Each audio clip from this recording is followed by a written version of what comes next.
ہر آدمی شوق ہے ہم اس دنیا سے جا رہے ہیں تو اللہ تعالیٰ کامیاب ہم جا رہے ہیں. کب چلے جائیں، آج چلے جائیں، کل چلے جائیں، پرسوں چلے جائیں. افسوس سب سے زیادہ انسان کو، جس وقت کوئی انسان جاتا ہے نا تو یہی نہیں ہوتا اس کو اتنے بچے چھوڑ گئے، اس کا مکان چلا گیا، بیچارہ جوان تھا، بوڑھا. سب سے زیادہ جو ذہن میں سوال آتا ہے اللہ اس کا بنے گا کیا؟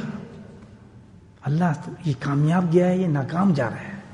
سب سے بڑی بات یہ ہوتی ہے انسان کوئی بیچارہ ہوتا ہے انسان کے ذہن صرف ایک بات ہوتی ہے، سب کچھ نکل جاتے ہیں، اتنا بڑا آدمی تھا، اتنی تھا، یہ غریب تھا، بڑا. ذہن میں ایک سوال آتا ہے اس کے نماز جنازے پر کہ یا اللہ یہ کامیاب انسان ہے یا ناکام انسان ہے؟ یا اللہ اس کے قبر میں ہوگا ایسا، یہ بخشا گیا ہے یا اس پر سزائیں ہوں گی؟ یہ سوچ انسان کے ذہن میں آنی چاہیے. کسی انسان کی بھی جس جنازے پہ کھڑا ہو تو یہی سوچ آنی چاہیے کہ اللہ یہ انسان کیا ہے، کس نے توبہ کر لی تھی، یہ بچ گیا تھا، تو نے اس کو چانس دیا تھا بچنے کا، اس نے اس چانس کو اویل کر لیا تھا. اپنی زبان کو اللہ کے ذکر سے تر رکھا کرو. سبحان اللہ. اپنی زبان کو اللہ کے ذکر سے تر رکھو. سبحان اللہ. کیا لفظ استعمال کیے نبی.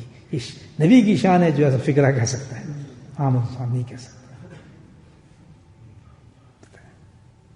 تر رکھا، پورا مسئلہ سمجھا دیا.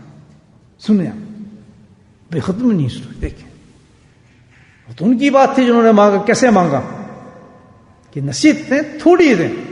تو ادھر کیا ہے جواب بھی ایسے ہی دیا کہ زبان کو تر کے اندر سارا کچھ مسئلے حل کر دیے میرے حبیب نے، سارا کچھ بتا دیا صلی اللہ علیہ وسلم. زبان کو تر رکھیں. تو پتہ چلتا ہے زبان کی دو قسمیں ہیں. حدیث دیکھیں کدھر لے کے جاتی ہے. زبان کی دو قسمیں ہیں. تر کے مقابلے میں کیا آئے گا؟ خشک. یہ تر سمجھتے ہیں؟ تر ویٹ، گیلا. اس کے مقابلے میں کیا لفظ آتا ہے؟ خشک. تو فرمایا یا زبان خشک ہوگی یا تر ہوگی.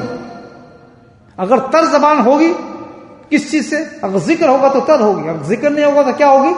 خشک ہوگی. اور تر اور خشک کی مثال کیسی ہے کہ دو درخت آپ لے لیں، ایک ہے تر اور خشک میں کتنا بڑا فرق ہے.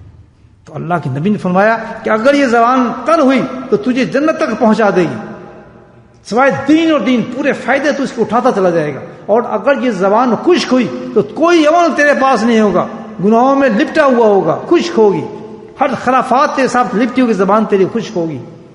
تو اب بچنا چاہتا ہے تو کیا کر؟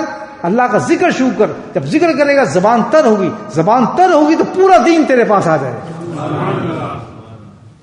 جیسے جیسے زبان آپ کی تر ہونا شروع ہو جائے گی الحمدللہ دین اترنا شروع ہو جائے گا پورا اس کے اندر. کیسی پیاری بات ہے.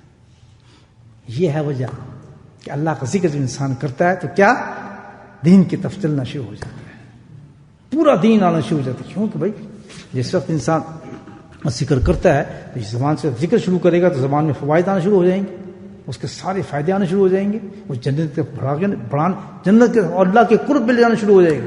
اور جیسے جیسے ذکر شروع ہوتا ہے، یاد رکھیں یہ چیز کہ جیسے جیسے گاڑی چلتی ہے انسان منزل کے قریب جاتا ہے یا نہیں جاتا؟ جاتا ہے نا.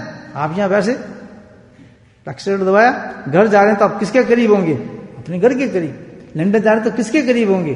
لندن کے قریب. تو ذکر کی یہ خاصیت ہے کہ جیسے انسان ذکر شروع کرتا ہے تو زبان کے فوائد آنا شروع کرتے ہیں. وہ ذکر کس کے قریب کرتا ہے؟ اپنے مولا کے قریب کرتا چلا جاتا ہے. اور جب وہ انسان اپنے مولا کے قریب ہوتا جاتا ہے تو الحمدللہ اس کے اندر سارے نور آنا شروع ہو جاتے ہیں اور پھر گناہوں سے نفرت شروع ہو جاتی ہے اور اللہ تعالیٰ کی عبادات پہ اس پر دل لگنا شروع ہو جاتا ہے اور انسان تبدیل ہو جاتا ہے.